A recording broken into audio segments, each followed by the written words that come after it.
Hello, magandang umaga sa ating lahat at happy Saturday. Sabado na naman. Alam nyo na, gawain natin mga nanay.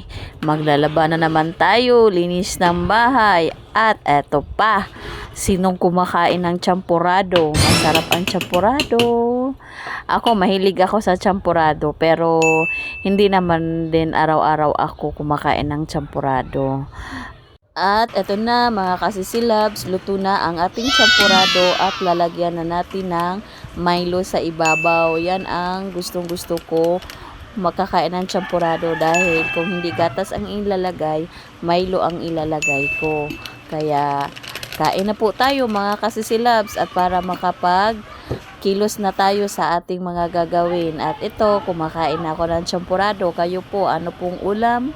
At ano po yung almusal niyo ngayong umaga? At ako, kumakain ako ng champurado. Masarap. Yummy.